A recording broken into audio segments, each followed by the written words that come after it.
Our second Momentum speaker is Ethan Nadelmann. Ethan Nadelmann is a brilliant ex-professor from Princeton University who has been the leader and the founder of the Drug Policy Alliance, and he is one of the unique and best voices on a most complicated topic in this society. I am pleased to welcome Ethan Nadelmann to the stage.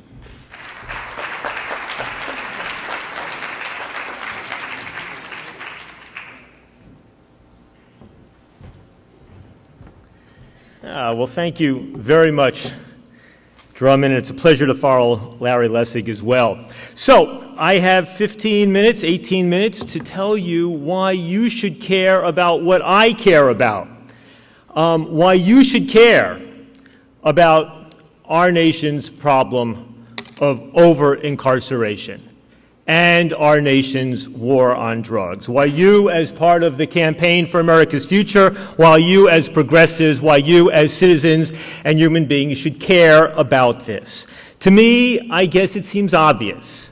And that's why if sometimes what I'm putting forward here as an appeal also sounds a bit like a challenge, because it reflects some measure of frustration on my part that what I am fighting for has not been a larger part of at least parts of the progressive movement in America.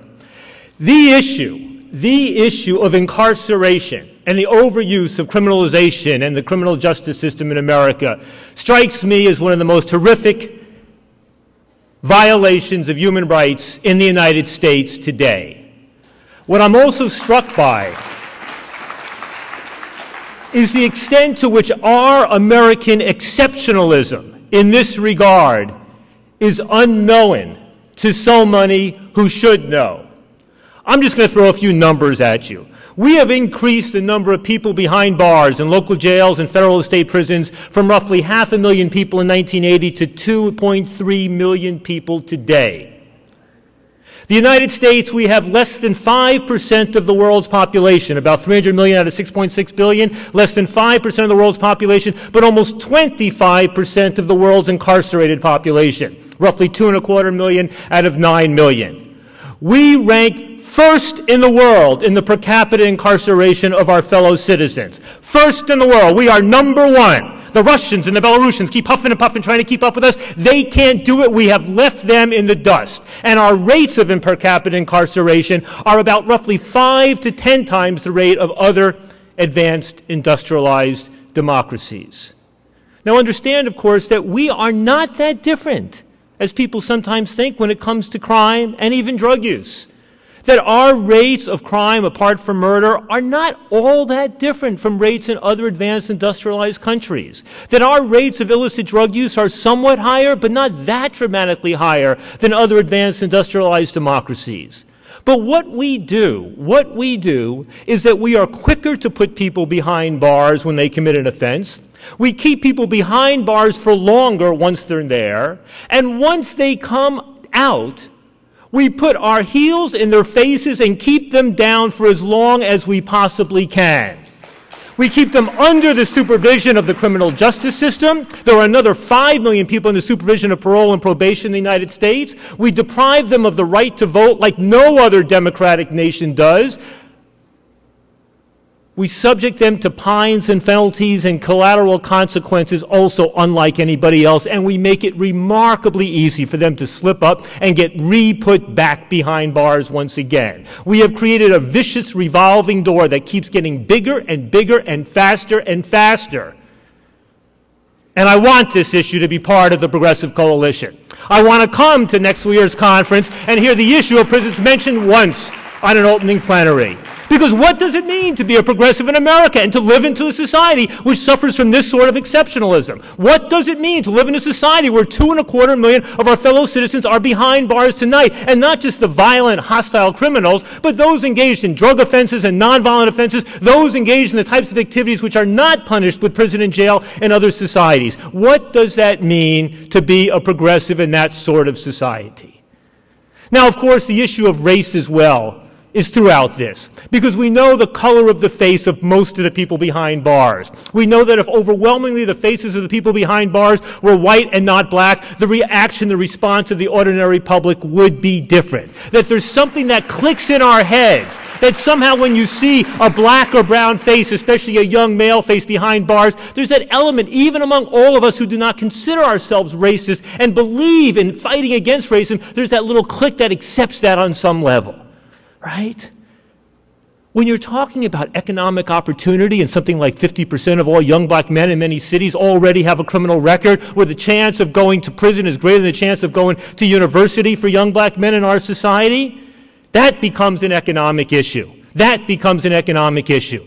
And when you look at the growing power of the prison industrial complex in our society, when you look at the prosecutors and the judges, when you look at the policemen and the correctional officers, the private prison builders, that force has become a profoundly powerful and pernicious force in our society. I saw it up front last year when we had a ballot initiative in California, Proposition 5, that would have been the most significant sentencing reform in the history of the country, that would have shifted $1 billion from prison and parole to treatment and rehabilitation, that would have saved taxpayers billions of dollars, that would have shifted resources where they should go.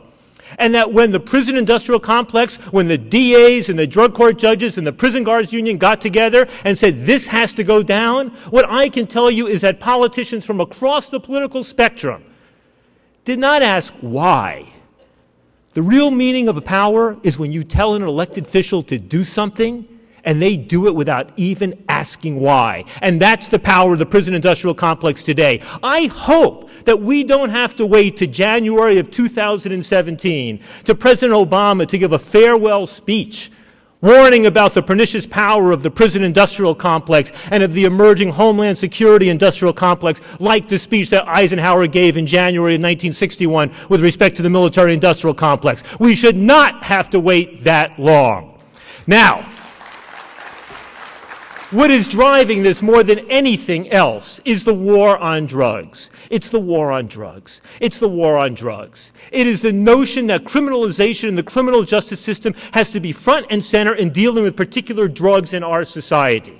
It's that notion. And I'll tell you, I learned from my days about being a professor that when people learn best, it's when they start to get a little bit uncomfortable. So I'm going to make you just a little bit uncomfortable about challenging you, about your own views and about your own assumptions about this. Because I believe that one of the things that is most holding back progressive reform in this area is the prejudices and fears and ignorances that we continue and that we perpetuate in our own selves. We have gone from 50,000 people behind bars in 1980 for a drug law violation to over 500,000 people behind bars tonight for a non-violent drug offense. Possession, selling, growing, whatever it might be. We now lock up in America more people for a drug law violation than all of Western Europe locks up for everything. And they have 100 million more people than we do. We arrested 1.8 million Americans last year for a drug offense. 800,000 of those for nothing more than possessing a small amount of marijuana. We now have 13 million Americans living with a felony conviction, and 4 to 5 million of those are living with a drug offense.